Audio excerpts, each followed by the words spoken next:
और अब अगला कमेंट लेते हैं टेक्निकल सूरजपाल जी का। उन्होंने लिखा है ब्रो टाटा नैनो 2015 वर्सेस 2018 कौन सा मॉडल बेस्ट है, कौन सा लें। तो स्वागत है आप सभी का एक और नई वीडियो में। अभी टाइम हो रहा है, ये देख लो, सुबह के 9:50 हो रहे हैं। और आज यार मैं तो अपनी नैनो के साथ फंस चुका हूँ अपनी गली के अंदर। तो आज ना मेरी गली में शादी है, एक तरफ शादी है और एक तरफ भी कुछ फंक्शन चल रहा है, मेरे ख्याल से जागरण वगैरह। तो दोनों तरफ से गली बंद हो चुकी है। अब दोनों तरफ से ना मैं बाइक लेके जा सकता हूँ, ना मैं नैनो को लेके जा सकता हूँ, ना मैं स्कूटी को लेके जा सकता हूँ। अब देखते हैं, थोड़ा इंतजार करना पड़ेगा, तब जाके ये आगे वाला जाम हटेगा। मतलब एक तरफ का तो हट ही जाएगा शायद, लेकिन एक तरफ का तो 2-3 दिन तक के लिए रहेगा। तो हमारे यहाँ शादी वादी होती है ना, तो ऐसे ही सिस्टम चलता है। और इस वीडियो में करने वाले हमेशा की तरह अपना वीकली Q&A। तो सबसे पहला कमेंट लेते हैं राजीव कुमार जी का। इन्होंने लिखा है भाई कितने में लिया आपने टाटा नैनो। तो जो टाटा नैनो है वो सारी चीजें मिला के मेरे को 55-60 हजार रुपए की पड़ गई है। और बाकी और भी जो खर्चे आते रहते हैं वो तो मैंने काउंट नहीं करे हैं, छोटे छोटे, लेकिन सारी चीज मिला के मेरे को 60 तक की पड़ गई होगी। 2013 मॉडल है ये, और इसकी अभी दिल्ली में 4 साल की वैलिडिटी बची है। तो अभी एक दिन पहले ना मैंने टाटा नैनो के स्टीयरिंग के ऊपर वीडियो बनाई थी कि इसमें कैसा स्टीयरिंग मिलता है। शॉर्ट थी वो, शॉर्ट वीडियो। तो उसमें किसी का कमेंट आ रखा है भाई वाह पावर स्टीयरिंग था। उस वीडियो में मैंने चला के भी दिखाई थी ना, तो लोग सोच रहे हैं कि ये पावर स्टीयरिंग है क्योंकि एक हाथ से ही मैं चला रहा था, लेकिन ऐसा नहीं है, ये एक मैनुअल स्टीयरिंग है। जिनके पास टाटा नैनो होगी उन्हें पता होगा। बाकी आप गूगल पे भी सर्च करके देख सकते हो। जो टाटा नैनो है वो 2013 मॉडल में पावर स्टीयरिंग नहीं आता था, मैनुअल स्टीयरिंग आता था। और जो मेरी वाली टाटा नैनो है ये 2013 मॉडल है, इसका नंबर डाल के भी देख लेना। अगला कमेंट लेते हैं मिस्टर लोडर साहब जी का। इन्होंने लिखा है भाई मैं भी टाटा नैनो लेना चाहता हूँ, मुझे बहुत अच्छी लगती है ये गाड़ी, मैं राजस्थान से हूँ, तो क्या मैं ये ले सकता हूँ? अगली वीडियो में बताना प्लीज। वीडियो में मेरा नाम भी लेना यार, मेरा नाम है पवन सैनी। तो पवन सैनी जी आप बिल्कुल ले सकते हो आराम से टाटा नैनो, कोई दिक्कत नहीं है, आराम से लो, राजस्थान में चलाओ। राजस्थान में तो मेरे ख्याल से 15 साल वाला रूल भी नहीं है। अगला कमेंट लेते हैं सैम जी का। इन्होंने लिखा है मस्त बॉट है, I bought in 2016 model 2011 for 38,000 rupees. Scrapped it in 2022. My first car. This car is amazing for me. इसको लेकर मैं दिल्ली से जम्मू कश्मीर, नैनीताल, मुक्तेश्वर, अल्मोड़ा, रानीखेत, ऋषिकेश, गौरीकुंड, देवप्रयाग, रुद्रप्रयाग, ऋषिकेश, अमृतसर, चंडीगढ़, पंजाब, गुजरात, उड़ीसा, कोलकाता, राजस्थान, लखनऊ, बरेली, वाराणसी, उज्जैन और पता नहीं कहाँ कहाँ घूमा हूँ अपनी वाइफ के साथ। This car has given me over everything, जो कि एक फर्स्ट कार से एक्सपेक्टेड होता है। Still waiting 2025 to buy new Nano again. Don't want to spend my money on those luxurious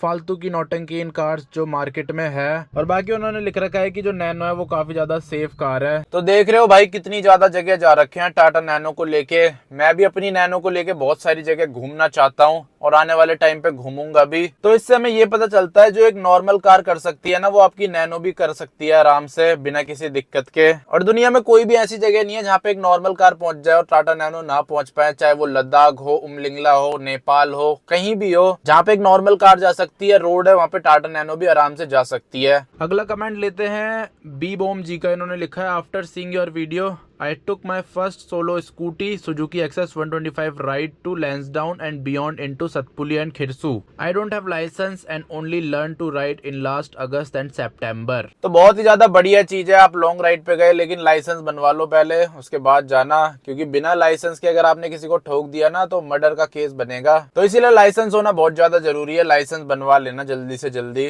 अगला कमेंट लेते हैं मयूर जी का। इन्होंने लिखा है हाय भाई एक सवाल है कि जब आप पहाड़ पर गए नैनो को क्यों नहीं लेके गए? तो वैसे तो जब मैं पिछली बार गया था पहाड़ों में तब मैं टाटा नैनो को लेके गया था, लेकिन इस बार नहीं लेके गए क्योंकि इसमें ना थोड़ी प्रॉब्लम सी आ रही थी, मिसिंग मार रही थी। अब तो नहीं कर रही है प्रॉब्लम, अब एकदम मस्त स्मूथ चल रही है बिना किसी दिक्कत के, लेकिन उस टाइम प्रॉब्लम कर रही थी और हमें थोड़ा दूर भी जाना था, तो इसलिए रिस्क ना लेते हुए हम दूसरी कार लेके चले गए और इसलिए टाटा नैनो को लेके नहीं गए। लेकिन आने वाले टाइम पे लेके जाएंगे दोबारा से टाटा नैनो को पहाड़ों में। और अब अगला कमेंट लेते हैं टेक्निकल सूरजपाल जी का। उन्होंने लिखा है ब्रो टाटा नैनो 2015 वर्सेस 2018 कौन सा मॉडल बेस्ट है, कौन सा लें? अगर आपका बजट सही है तो मेरे हिसाब से तो आपको 2018 मॉडल ही ले लेनी चाहिए एक ही बार में, पर वैसे आप 2015 मॉडल भी ले सकते हो। फीचर्स दोनों में लगभग सेम ही है, दोनों में आपको पावर स्टीयरिंग मिल जाता है, बूट आपका पीछे से खुल जाता है, तो इसलिए दिक्कत नहीं है, दोनों सेम ही है। बस ये कि 2018 में आपको कम चली हुई मिल जाएगी, एक तो कंडीशन थोड़ी साफ सुथरी होगी, स्क्रैचलेस, और उसकी वैलिडिटी ज्यादा होगी। नहीं तो आपका बजट कम है तो आप 2015 भी ले सकते हो आराम से, क्योंकि 2015 की भी अभी अच्छी खासी वैलिडिटी बची है। मेरे ख्याल से 5-6 साल बचे होंगे अभी उसके, तो 6 साल बाद बेच के दूसरी ले लेना।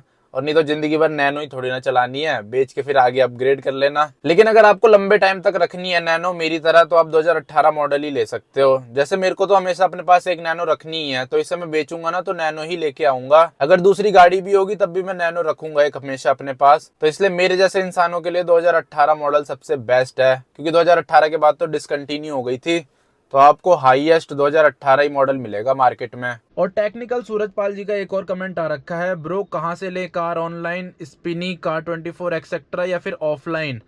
And bro Tata nano CNG में पेट्रोल टैंक की कितनी कैपेसिटी आती है? मेरे नियर बाय सीएनजी पंप नहीं है। तो मेरे हिसाब से तो यार आपको टाटा नैनो ना ऑफलाइन लेनी चाहिए, या तो आप OLX से ले सकते हो डायरेक्ट ओनर से, क्योंकि स्पिनी कार24 में एक तो दिल्ली में अवेलेबल नहीं है, ऊपर से अगर आपके शहर में अवेलेबल है भी तो वो थोड़ा महंगा बेचते हैं, क्योंकि उनको अपना प्रॉफिट भी जोड़ना है। लेकिन उसमें ये सही रहता है, आपको थोड़ी वारंटी वगैरह मिल जाती है, तो आगे जाके दिक्कत नहीं होती। थोड़ी महंगी देते हैं लेकिन साफ सुथरी गाड़ी देते हैं, आपको काम नहीं कराना पड़ता, वारंटी मिल जाती है, और क्या चाहिए जिंदगी में। तो दोनों ही जगह वैसे सही है, अगर आपको उनके पास अच्छी डील मिल जाती है तो आप वहां से भी खरीद सकते हो, नहीं तो आप OLX से खरीद लो, वहां से तो आपको बहुत सस्ती पड़ जाएगी, वहां से आप बार्गेनिंग भी तगड़ी कर सकते हो अपने हिसाब से। पर यह कि उसमें आपको लेने के बाद थोड़ा काम कराना पड़ेगा, और दूसरी चीज उसमें आपको कोई वारंटी गारंटी नहीं मिलेगी, बस ये चीज होती है। बाकी अगर हम प्राइस की बात करें तो OLX में ज्यादा सस्ता पड़ता है, और अगर आप ऑनलाइन खरीदते हो तो उसमें थोड़ा महंगा पड़ता है। लेकिन यह है कि उसमें फीचर्स भी थोड़े ज्यादा मिलते हैं, और डायरेक्ट ओनर से खरीदोगे ऑफलाइन तो आपको फीचर्स थोड़े कम मिलेंगे। तो अब उस हिसाब से देख लेना आपकी रिक्वायरमेंट क्या है। और अगला कमेंट लेते हैं 8405 परवीन जी का। इन्होंने लिखा है, सर काफी लोगों का रिव्यू है कि नैनो सिटी में 19-20 की माइलेज देती है, और बहुत लोगों को सिटी में देती है 15 से 12 की माइलेज विद AC। इसकी क्या वजह है, काइंडली रिप्लाई कीजिएगा, और हो सके तो एक वीडियो भी बनाइएगा। तो जो इस चीज की वजह है वो है चलाने का तरीका और आपकी शहर की सिचुएशन। अगर आप थोड़ा रफ चलाते हो, रफ टफ, और आपके शहर में जाम भी बहुत ज्यादा लगता है, ब्रेकर्स बहुत ज्यादा है, ऑफ रोडिंग बहुत ज्यादा है, तो आपको माइलेज बहुत ज्यादा कम मिलेगी, 12 से 15, मेरे ख्याल से तो 12 तक ही मिल पाएगी। और वहीं आपके शहर में खुले खुले रोड है, इतना ट्रैफिक नहीं लगता भी है तो चलता फिरता ट्रैफिक लगता है, तो आपको ये 20 की माइलेज भी दे देगी, 19 की, 18 की माइलेज भी दे देगी, 17 की माइलेज भी दे देगी।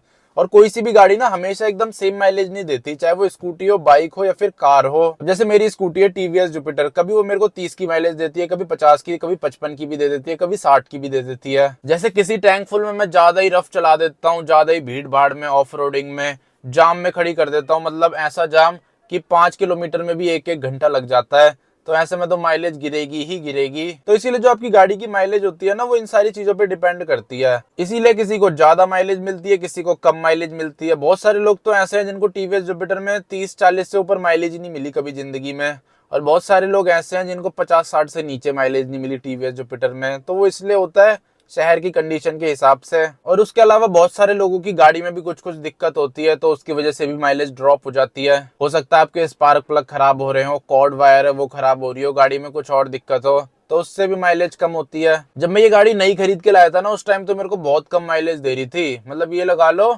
1000 रुपए का तेल ये ऐसी पी जाती थी एक हफ्ते से भी पहले। लेकिन अब ये मेरे को थोड़ी सही माइलेज दे देती है पहले के हिसाब से। अब 1000 रुपए का तेल इसमें काफी ज्यादा चल जाता है, क्योंकि इसको लेने के बाद मैंने बहुत सारा काम कराया था, इसकी सर्विस कराई थी, इसके स्पार्क प्लग चेंज करे, और भी चीजें कराई, तो जिसकी वजह से अब मेरे को माइलेज थोड़ी ठीक सी मिल जा रही है इसमें, वो भी AC चला के। अगला कमेंट लेते हैं रत्नेश पाटिल जी का। इन्होंने लिखा है, भाई नैनो में 6 या फिर 6.5 फीट के आदमी को कोई दिक्कत नहीं है ना? If anyone knows please tell. वैसे तो कोई दिक्कत नहीं है, वो आराम से चला के जा सकता है, पर ये है हेडरूम तो मिल जाता है, हेडरूम में कोई दिक्कत नहीं है, लेकिन आपके जो घुटने हैं ना वो स्टीयरिंग के बहुत ज्यादा पास में रहेंगे अगर आप 6 फुट या फिर उससे ऊपर हो। और सिर्फ ऐसा नैनो में ही नहीं, आप अल्टो भी चलाओगे तो उसमें भी सेम सिस्टम है, बस ये कि इसमें आपको अल्टो से थोड़ा ज्यादा स्पेस मिल जाएगा। अगर आपकी हाइट अल्टो में एकदम फिट हो जाती है ना, तो आप नैनो में भी फिट हो जाओगे आराम से। नैनो में क्योंकि अल्टो से आपको ज्यादा ही स्पेस मिलता है, कम नहीं मिलता। पर ये है कि जितना कंफर्टेबल मैं इसमें बैठ जाता हूँ, मेरी हाइट 5 फुट 7 इंच है, उतना कंफर्टेबल आप नहीं बैठ पाओगे। पर ये है कि आपको एक पॉइंट से दूसरे पॉइंट तक ये पहुंचा देगी आराम से। कंफर्ट थोड़ा कम रहेगा लेकिन पहुंचा देगी। वैसे ये जो छोटी छोटी गाड़ियां होती है ना, चाहे अल्टो हो या नैनो हो, ये 6 फुट या 6.5 फुट वाले इंसानों के लिए नहीं बनी है। तो बस इस वीडियो में इतने ही क्वेश्चंस रखते हैं। अब आपसे मिलता हूं कल अगली वीडियो में। जय हिंद।